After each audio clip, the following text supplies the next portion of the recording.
Hey, Paradise People. It's your girl Sabrina coming at you live and direct from my bedroom.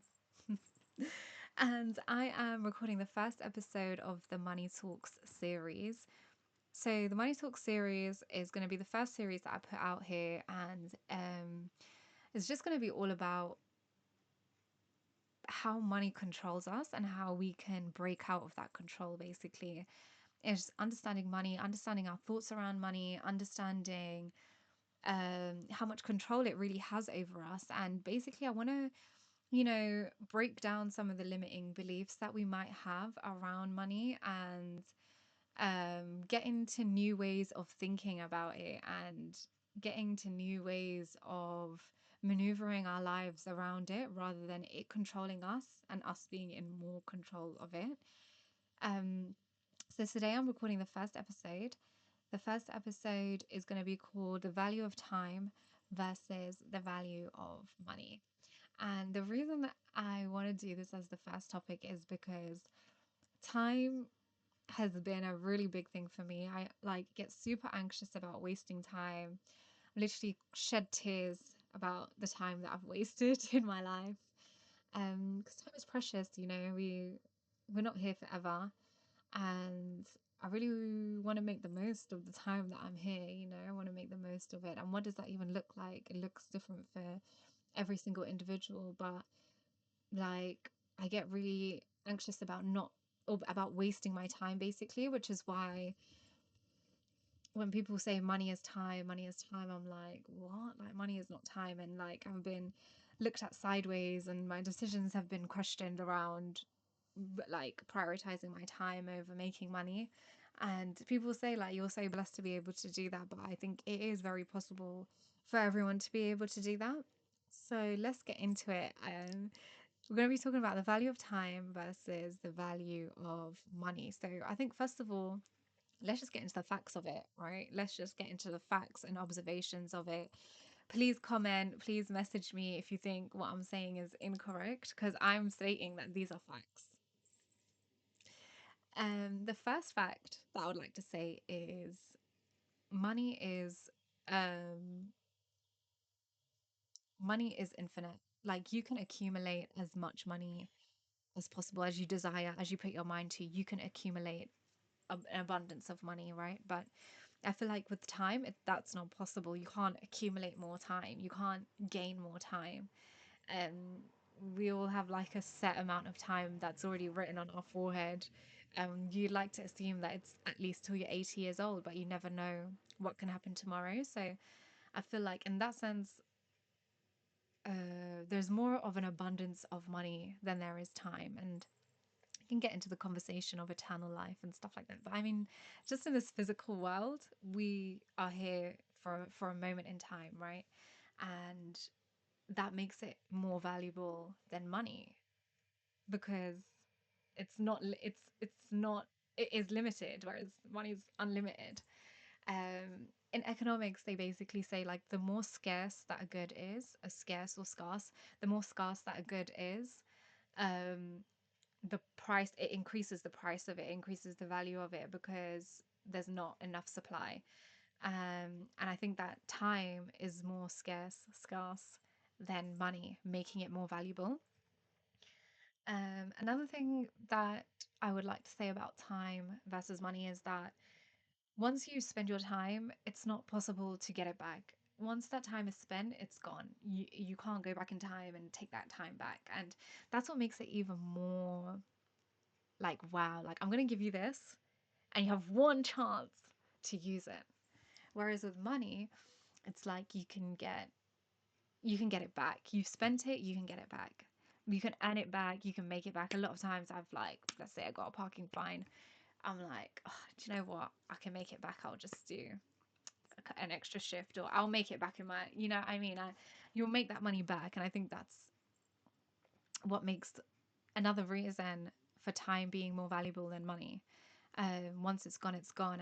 And if I bring it back to economics again, it's the opportunity cost of something. So the opportunity cost of spending your time doing something, the opportunity cost is everything else that you could have done with that time. And the opportunity cost of spending your money on something is everything else that you could have spent your money on. And if you look at it in that sense, then the opportunity cost of time is more than the opportunity cost of money, because once you spend your time, you can't get it back. So I'm trying to tie it to the facts and like how economics works and how economics trying to describes these things and the value of things. So time is more scarce, which makes it more valuable, and time is not recoupable. Is that a word? Like it's not, you're not able to get it back, which makes it more valuable and with a high opportunity cost. Um, I think if we look at some similarities now, you can say that they're both like mediums of exchange. You give some to get something back in return. So you give your time to gain an experience, you give your time to gain knowledge, you give your time um, to gain something in return. You give your time to the gym, you gain, literally, you get the gains. And money, you exchange it for like a goods or service. So you exchange it for your water bottle, you exchange it for getting your car washed, whatever. So you're exchanging, both things get exchanged for something in return. And if we think about what we can exchange these assets that we have, whether it's time or money, what we can exchange it for, what we can exchange it for, yeah, can bring more value into our life. If I exchange my money for a book, for example, that's going to bring more value into my life. If I exchange my money for something less useful, in whoever's and whatever's opinion, for me, let's say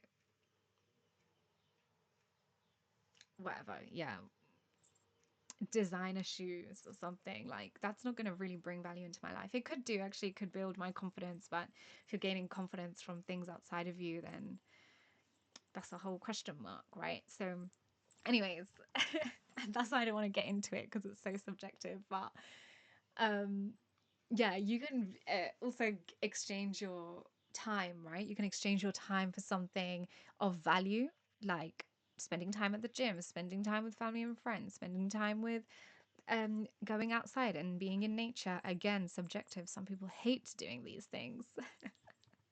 You can spend your time and it could decrease the value of it scrolling on your phone, watching BS TV. Again, very subjective. People find value in those things, people find wisdom in those things.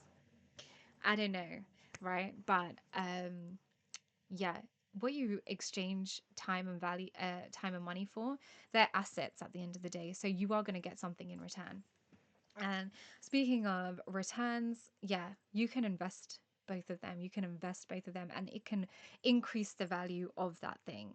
So, where it's subjective, I don't want to give too many examples, but do really think about the kind of value that you place on money and time. And if it's increasing the value of that asset that you hold, because it is an asset, is it increasing the value of that? Is it decreasing the value of that? And definitely all aspects come into to play with that, like your mind, your body, your spirit. Like it's not just a physical transaction, it's beyond that. It can do something for your mental, it can do something for your physical, it can do something for your spiritual when you exchange these things and what you're exchanging them for. So it's quite deep, actually. And um yeah, so they can be invested. They are a means of exchange. They're both currencies. They're both currencies. They move currency in the term of a wave as well. Like certain things that you're doing, time can move more slow. It like elongates. And certain things that you're doing, time can go really fast. Like they say, time speeds up when you're having fun. I definitely agree. Like 1 minute plank equals like 10 hours for me. And money as well is a currency. When you um currency in the term of like, yeah, dollars, bills, blah blah, dollars, pounds, blah blah blah, but also currency in the sense that you can have an abundance mindset and increase the money coming into your life with an abundance money mindset. You can have a fear mindset, and a fear mindset can also drive you to have more money in your life, don't get me wrong. But it's like, what's driving you and where is that money coming from? What's it bringing to your life? Is it elevating you? Is it pushing you forward and increasing your experience here in your life? or is it decreasing your chase for that? Is it decreasing the value of your life actually? So these are all questions, very, very important questions that we have to ask ourselves. And I think from what I've said there, I would like to just like stop the argument. Like, I don't need to go further into what's more valuable, time versus money. I think time is more valuable. Just for the simple fact, you can't get it back. I think that's what the argument is based off, that you can't get it back. So once it's gone, it cannot be replenished. It's gone. And if you lose 10K, you can get it back. If you lose 10 years, you can't get it back. And that's what I want to base the argument of value of time versus value of money, and value of time being more. And there's so many other reasons that I can get into, but I know it's subjective. So I would like to like go back and forth with someone maybe. But that's my argument there. And from that, I want to move into how we're using our time, and I guess how we're using our time and what that is in relation to money. And basically, we live in a society, we live in a world where we sell our time for money. Every unit of time is sold for money. And that is how we can become slaves. I'm not saying that we're 9 to 5 slaves and blah, blah, blah. But I'm saying if you're selling your time for money, and the way you do that, the way you sell your time is doing something that you don't enjoy, then it's a problem. If you do something that you enjoy and you sell your time, I think that's absolutely fine, because that money doesn't even really matter at the end of the day. You do something you enjoy and you're getting rewarded for it in monetary terms. That's how this world works.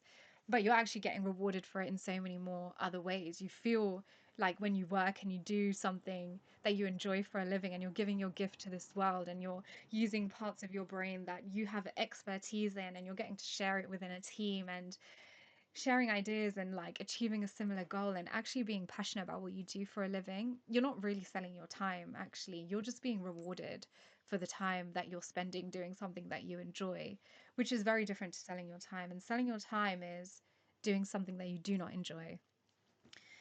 Doing something you do not enjoy for the excuse that it brings you money is very dangerous, and it's a big lie and a big scam that we've all had to feed in from school days. I think it could even go back to the womb. I hear little kids saying that they want money, and I guess it's because they probably get that idea from their parents. But from school, you're not really encouraged to do what you enjoy. I think you're more encouraged to do something that's going to get you a higher paying job. And I think that's why a lot of people that are not very academic are very discouraged by the school system, because their skills and their gifts are not highlighted by the school system or education system, because the education system really only highlights skills and gifts that are used to bring in a high pay income. And if you're not receiving a high like if you're not working a high paying job, then you're just kind of deemed as unsuccessful. But what does successful even mean? Like, surely successful means doing something that you enjoy for a living and being rewarded for that, and being able to function, like live in this society, being rewarded for something that you enjoy doing. And um yeah, so let's get into that, I guess. When you do something that you don't enjoy for a living, I think people use the excuse of money as the reason that they would do that. So I've had multiple conversations like, why are you still working there? Like, you say that you hate it. Why do you still want to be there then? It's like, oh, well, it pays good. This excuse that we use to stay in these comfort zones of getting paid well in these jobs that we hate, um, is doing a lot more damage than thinking. Like, we might think, oh, we just do those hours and then we're done, and I've received my paycheck and on the 25th or whatever. But it actually does a lot more damage than we think. I'm just going to readjust the camera because the lighting's just effed up.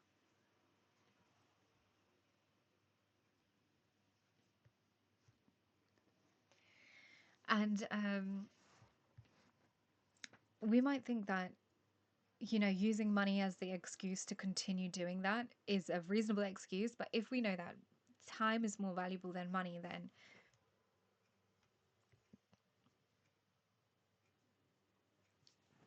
we really need to reevaluate this whole thing.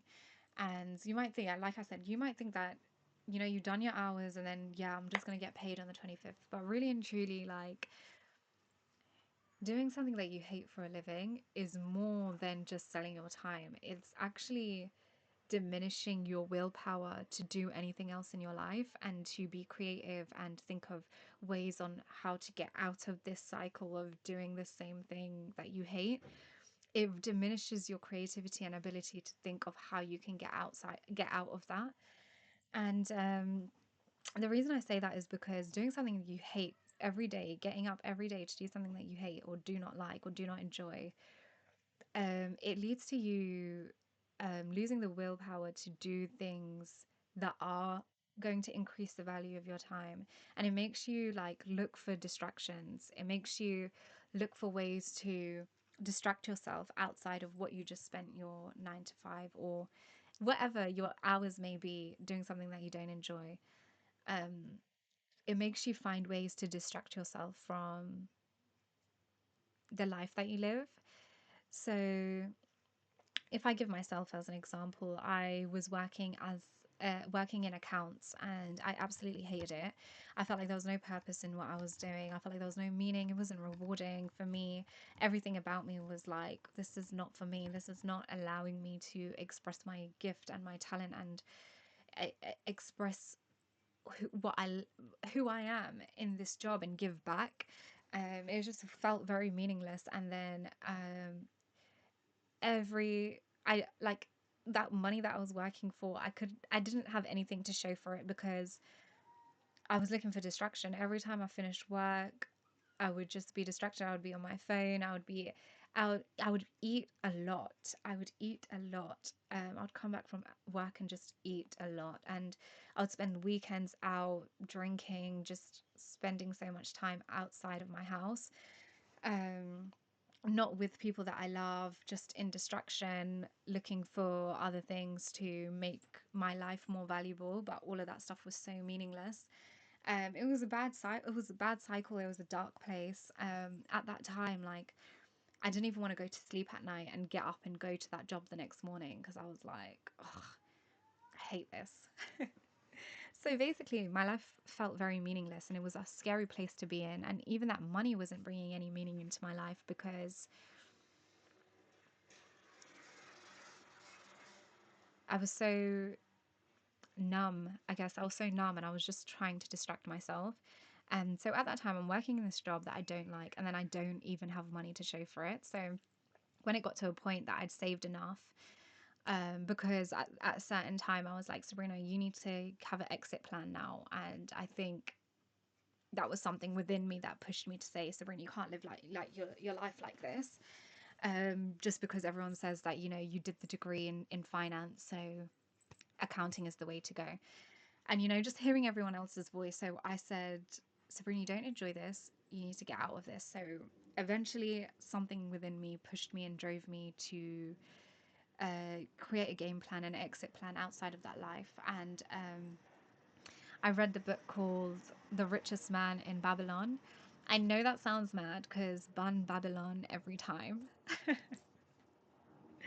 But the book basically goes through very, very, very basic tips on how to start creating wealth in your life. And that book came to me because when I started thinking about an exit plan, I started going on YouTube. I started, just watching videos on how people were doing it and how people are living the life that they truly want to live. And I, I had created Paradise by this point. So I was a walking hypocrite, guys. And that was eating me up as well. So I I read The Richest Man in Babylon and it was literally like save 10 to 20% of your income.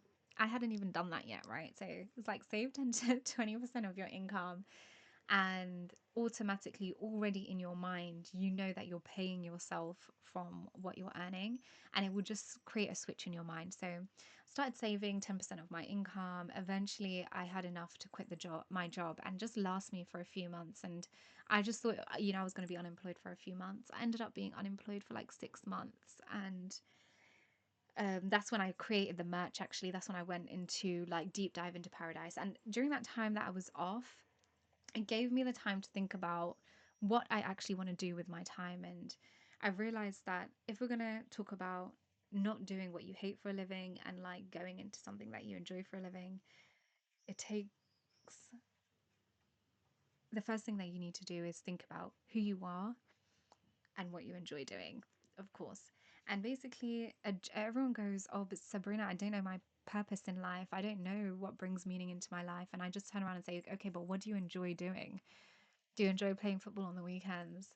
Do you enjoy reading? Do you enjoy whatever it is? There is something that you could be doing in that.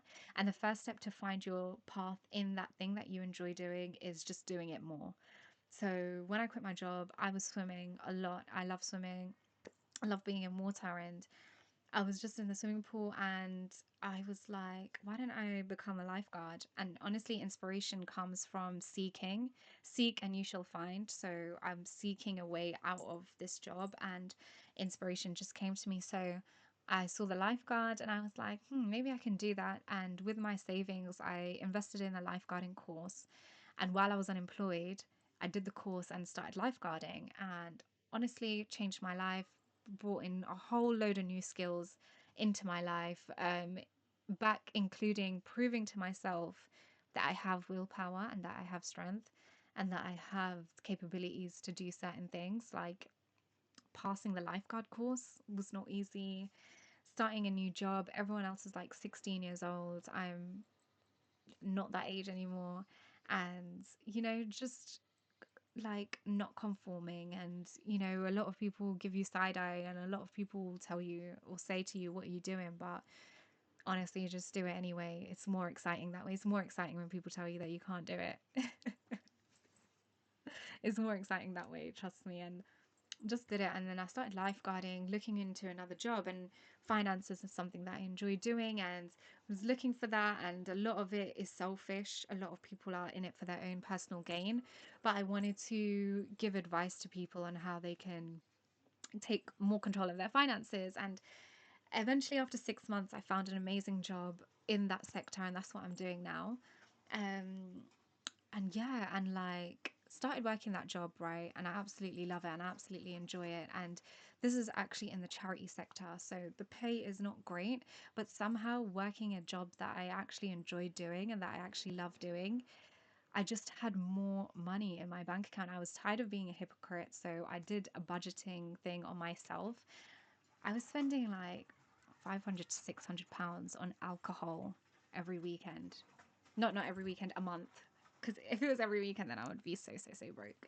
But when I was in that job, I was spending like £500 a month on alcohol every weekend. And this is why I say you might be working that job because of the money, but do you have anything to show for that money? Like, and if you do, amazing, because then I guess you do have an exit plan. But if you don't, then just know that working a job that you hate is really going to damage you, and in the long run you might even become bitter and sour at life when you actually didn't decide to follow a path that was more attuned to you and that was an extension of yourself.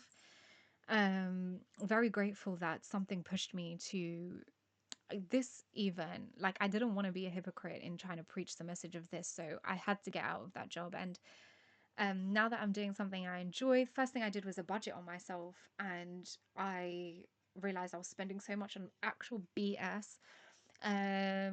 Next thing I did was, somehow there was an abundance, guys. My mindset was in a whole different place. I was getting up, ready to go to work, enjoying work. I was ready for the next day. I was excited for what was going to happen the next day at work, and helping the guys, get back on their feet and help them with their finances, reducing fear in their lives. It really is a rewarding job. So I enjoyed that. And then I was lifeguarding on the side, and I didn't even mind that I would finish my 9 to 5 and then go do a lifeguarding shift. I didn't even mind. So at the end of the day, I'm still selling my time, but I'm using my gifts and my things that I'm passionate about and love doing. So am I really selling my time when I'm just doing something that I enjoy? Like, do you get what I'm saying? And I think what I'm trying to say is, if you're doing something that you dislike, I hope this plants a seed and hope it awakens you to know that despite those 9 to 5 hours that you're doing outside of that, what are you doing with your time? And this job that you dislike doing, where your time is being sold, or the value of money places a higher place, has more value in your life than time, I think you're going to be in an imbalance, right?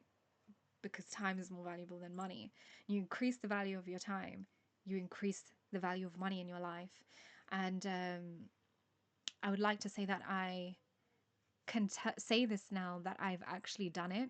And working a job that I really enjoy, my whole vibration of my life increased, right? I chased money for a long time, and I let that go and realized actually I want to make the most of my time on this earth.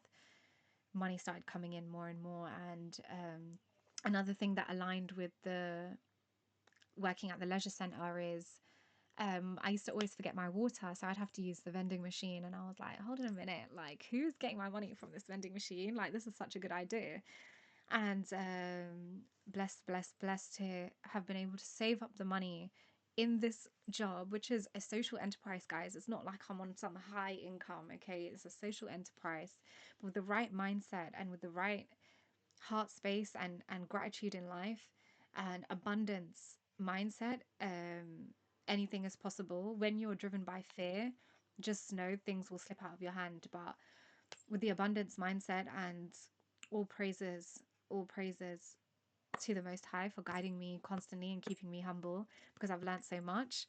Anyways, when I used that vending machine, I was like, I might just do this, I might just do this. Looked at a couple videos and was able to save up and buy this asset, which is a vending machine. And time and effort goes into these things, and you need to have that want and drive to do it. But you need to have that want and drive to do it. And eventually, after a year of seeing that vending machine, it took me a year to get to the place of saving up and buying the vending machine and being able to run a vending machine business outside of my job and doing the lifeguarding. And the journey continues. There's so many things that I love doing, and clothing is one of them. I want to get another collection out, and swimming will always be one of them. So hopefully in the near future, becoming a swim teacher, like, the possibilities are endless, and you're able to see them more. You're able to see them more when you seek. A lot of people say, I don't know what I want to do, I don't know who I want to be. But seek and you shall find. Seriously, if you are doing something that you hate, just know that you're not trapped, you're not stuck. Okay, you're not stuck. Save save 10% of your income, whatever position you're in now. Even if you earn £10 an hour, save £1 a month, bro. Save £1 a month. And just let that accumulate. Just let that accumulate. And trust me, wherever you are now in your life, just fill that space. Even if it's in a job that you hate, just fill that space. Do your best in that job, knowing that that's not where you want to be for the rest of your life. Just know that. Just know that. And watch the doors open in your life. Continue doing things that you love. Value time. Value your time more than you value your money. So value your time and continue doing things that you love, and just watch the doors open. Make time for things that you love doing, and consciously want to make your time more valuable, and just see things. You'll start seeing opportunities. I know this might sound like waffle, and it might sound like it's not based on hardcore facts, but this is about believing in the unseen. This is about believing something that you can't see, and this is about having faith. And Paradise is all about doing something that you enjoy. Living a life that's true to who you are. So if you are doing something that you hate, just know that you're really depleting the value of your time. And the value of your time is way more worth it than the income that you're getting for doing something that you do not like doing. And sacrifices have to be made. You have to do some things that you don't enjoy sometimes. Just know that having the mindset that you don't want that to be your be all and end all is where it starts. With these people that I meet, and they say, oh yeah, but it's for the money, I can't really do anything because it's the money. Once you get stuck in that mindset, you can't get out of that, and you will never have enough money. You will always just be stuck in this thing of like, yeah, but I need money, but the goal needs to change, to be honest. Um, I hope that makes sense. And I hope that wasn't lecturing. It's more out of love that I want to see people doing things they enjoy. I'd love to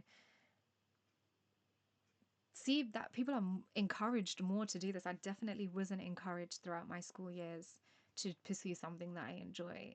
It was a fear for me to not do something, high paying, because I'd done the finance degree, I'd done the economics degree, I had the skills to go into a high paying job and like work in Canary Wharf, but it just didn't align with who I am, and choosing my time over my money is never something that I would regret, never. And yeah, guys, hope that plants a seed, and I hope that encourages you to not conform and not be scared of money. Don't be scared of it, bro. Just know that you're in control. Just know that you're in control. And yeah, peace and love.